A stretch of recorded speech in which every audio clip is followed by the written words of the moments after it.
The Dallas Cowboys defense really put on a show last Sunday night against those Eagles. And if they can stay consistent and understand what Dan Quinn wants out of them, the sky is the limit for this team. Micah Parsons has been one of the most explosive players since he's been in the league in his career. And seeing this player going up against Lane Johnson, just being able to beat him, it is very, very rare. But just having that speed to power, power to speed, it's hard to be able to stop a player like him. It's only going to boost up Micah Parsons' confidence that much more. So he's going to be lined up way outside to the left. And if they know that it is a passing down, they try to get the advantage to have him lining up outside wide just so he can be able to get a good rush. In the interior, you got guys like Osa and Golston. They're going to be rushing against those guards. DeMarcus Lawrence had a really good rush on this play. So that was good to be able to collapse the pocket. The linebackers, they're going to be dropping in coverage. But just seeing what Michael Parsons was able to do to Lane Johnson on his play, being able to collapse that pocket and get after Jalen Hurts, this is how you can be able to rattle him and steal the momentum. So we'll run this play.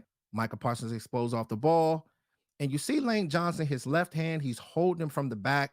Usually they call holding on this type of play. But the thing is, Michael Parsons and his power, just being able to drive his legs and get there, forcing Lane Johnson to turn his hips just like that, that's when he made his biggest mistake.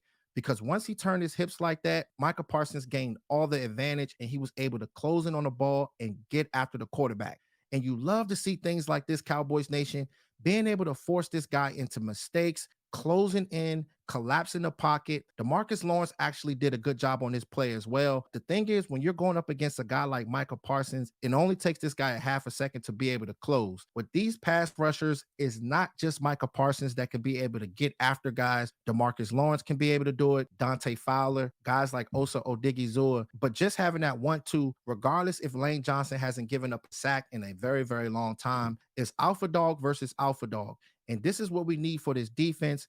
Just having Michael Parsons and being able to utilize him all over the field. If Dan Quinn can continue to keep doing this, once we get to these very, very important games, it's just going to make out for a better defense. And this is the type of rep period that's going to make Michael Parsons that much more better as a player and that much more confidence going forward. One thing about Dan Quinn's defense, he tries to bring in players who is extremely versatile and give different looks for the quarterback to cause problems. On this play here, they're going to be rushing 4, but the thing is about this defense, he wants you to tackle well, cover well, and if you have the opportunity to be able to strip the ball out, giving the ball to Dak Prescott is extremely important. If we're able to have another possession, getting the ball in Dak Prescott's hands, this is how you can be able to beat the main teams when these games matter most. So all 4 guys on the defensive line, they're going to be trying to get after the quarterback. And you see Damone Clark, he's going to be one of the guys that's going to drop in coverage. And they're going to have Devontae Smith running a slant. But just seeing what Marquise Bell was able to do, being able to strip the ball out, that is what you're supposed to do for this defense. And this is how we can be able to take that next step.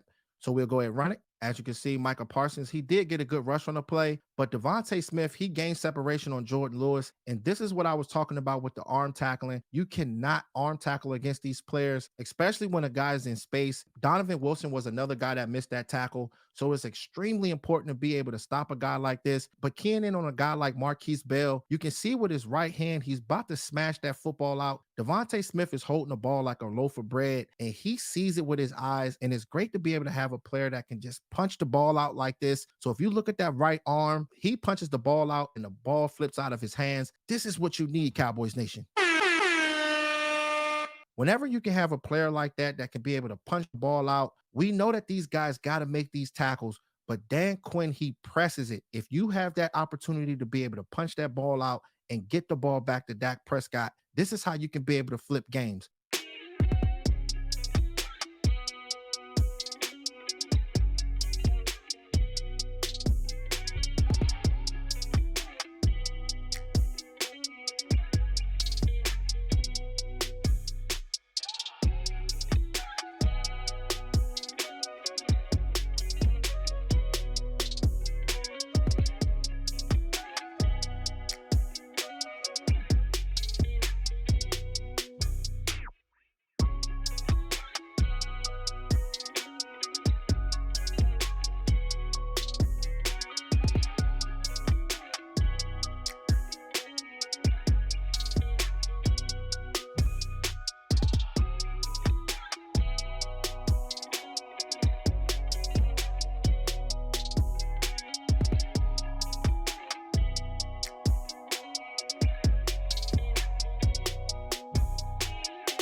So on this final play here is going to be one of those counter plays, one of those misdirection plays that they like to try to get these guys in space, having pulling guards and having these guys on the move. So the running back, he's going to be starting off to the right and he's going to be going to the left. Then you see the guard number 51, he's going to be pulling to the left side, as well as that tight end number 89, he's going to be pulling to the left side as well. With Mulata, he's going to be going to that second level and he's going to try to attack Damone Clark. But seeing guys like Donovan Wilson just being able to just roam sideline to sideline, this is exactly what this guy does best. Just having this guy within the box and being able to roam and seeing what the offensive line is doing and being one of those guys that's the last line of defense. This is how he makes his money, and it's always good to see this on tape.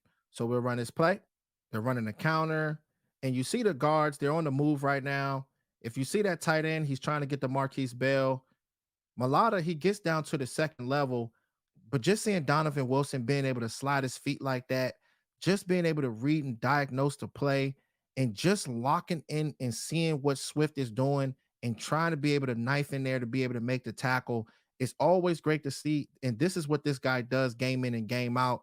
We love to see things like this. So he closes on the play and he goes out there and makes the tackle. And you love to see things like this, Cowboys Nation, because you want to be physical. Just being able to see this play and not be able to get caught in between blocks. You want that out of this defense. A lot of these times, these offenses, they try to get to the second level. If you can be able to get skinny, if you can get slippery and still be able to just lock in on your target and make that tackle, this is how you can be able to get the offense back the ball. But this has been so good watching the defense this year in all 22. They got to get back to the little things. Don't try to overdo it. Don't try to play the hero ball. Just do exactly what Dan Quinn wants. And if they can be able to do that, whether if it's the secondary, the linebackers, or the defensive line, if these guys can be able to rally to the ball, roam sideline to sideline, and read these plays, it's just going to make for a better defense out of everybody. And I can't wait to see how it all plays out because we got the Bills coming up. We got the Detroit Lions coming up, the Miami Dolphins. There are a lot of offenses that we're going to be playing before we get to the playoffs, and this can be a great test. So make sure y'all like, share, and subscribe, and hit that notification bell because the way the YouTube algorithm works, if you don't hit it, you'll miss on fire live streams and unique breakdowns. All right, Cowboys Nation, talk to y'all soon. Gone.